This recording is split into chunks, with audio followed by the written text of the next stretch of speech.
Hello, I'm Alan, and welcome to today's edition of Alan's Cycling Adventures. Today's a big day. It's our first state crossing. We'll be going into Arizona this morning.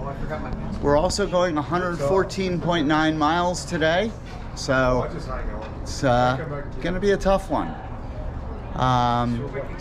If you enjoyed today's video, be sure to give it a thumbs up. Click the subscribe button to subscribe to my channel. And if you have any questions, comments, suggestions, or ideas for future editions of Alan's Cycling Adventures, be sure to leave them in the comments below. Well, without further ado, let's ride.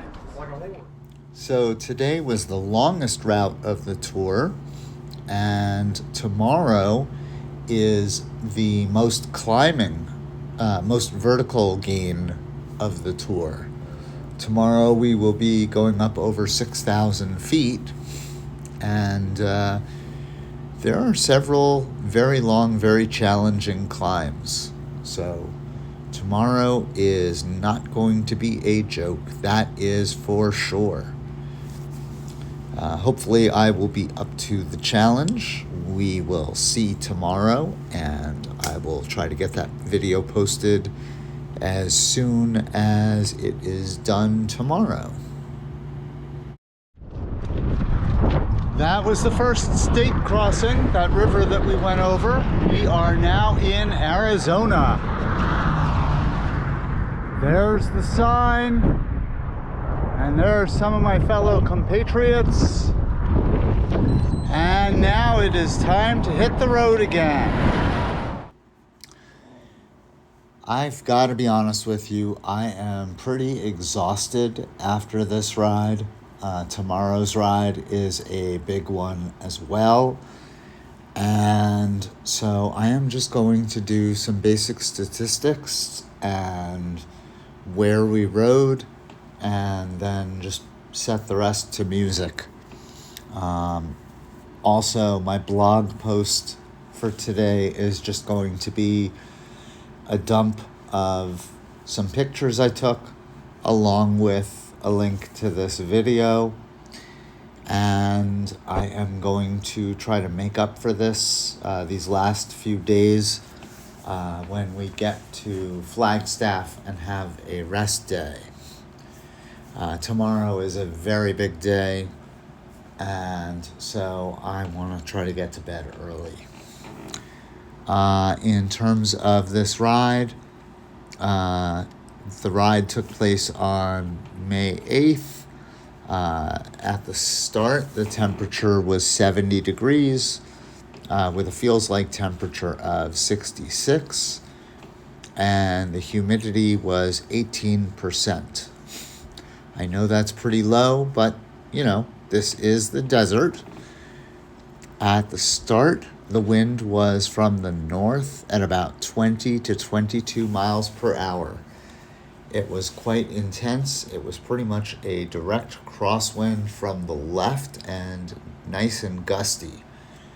As a matter of fact, at one point, I was passing someone in the group, and he was towards the left side of the shoulder on Route 10, and so I passed him on the right, and just as I was passing him, I got hit with a gust of wind, and it nearly blew me off the road, which would not have been good because just off the pavement was soft sand or dirt or whatever it was. But I'm pretty sure I would have gone down if I would have gone off the pavement. I managed to salvage it and did not go down, so I am happy to say that. In terms of the length of this ride, it ended up being 114.75 miles. That is my longest ride to date. I actually managed to complete it at an average moving speed of 14.8 miles per hour, which is pretty impressive considering that the early going, I think we were averaging about 10 to 12 miles per hour for a big chunk of the start of the ride because of the wind. My maximum speed was 33.0 miles per hour. I had a total moving time of 7 hours, 46 minutes, and 25 seconds, and an elapsed time of 9 hours, 24 minutes, 14 seconds. That might sound like a lot of downtime on this ride, and there was, because on this particular ride, they actually provided us with lunch on the road. I believe we're having lunch on the road tomorrow as well. Not totally sure of that. I know tomorrow's ride has 2 SAG stops, and one of them was labeled picnic lunch. So, we'll see. I don't have heart rate data for the entire ride. And the reason for that is because at some point on this ride, my Garmin watch disconnected from my Garmin cycle computer. I'm not sure why, but it only recorded heart rate data for the first 20 or 30 miles, something like that. And so as a result, I'm not going to bother reporting what my average heart rate or max heart rate were, because I don't know that's accurate. In terms of calories burned, usually when I have the heart rate data, it gives me fairly low calorie burns. This one was kind of off the charts. It said that I burned 5,249 calories. My average cadence was 74 RPM, and my max cadence was 116 RPM. In terms of elevation gain on this ride, according to Strava's map data, we gained 3,604 feet. And according to Garmin's barometric data, we gained 3,711 feet. I had a total of 33,376 pedal strokes, and according to Garmin, my average power output was 103 watts. In terms of where this ride was, the route was basically Interstate 10 to US Route 60. We picked up Interstate 10 pretty much as soon as we left the hotel in Blythe, and that was the route that took us across the Colorado River into Arizona. And then at some point, we spent about 30 miles on Interstate 10, and then we got off an exit and continued on US 60. We started in Blythe, California. Shortly after we departed Blythe, we crossed the Colorado River into Ehrenberg, Arizona, and then proceeded through Morgantown, Quartzsite, Plamosa, Brenda, Pioneer, Desert Wells, Vicksburg Junction, Hope, Harcuvar, Salome, Wendon, Love, Gladden, Aguila, Forepaugh, Matthey, and finally Wickenburg. It was a pretty good ride, and I am going to set the rest of this to music so that I can get it uploaded and go to bed.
That last part, the descent into Wickenburg, was awesome. And that was my longest ride ever. And so until next time, stay safe out there.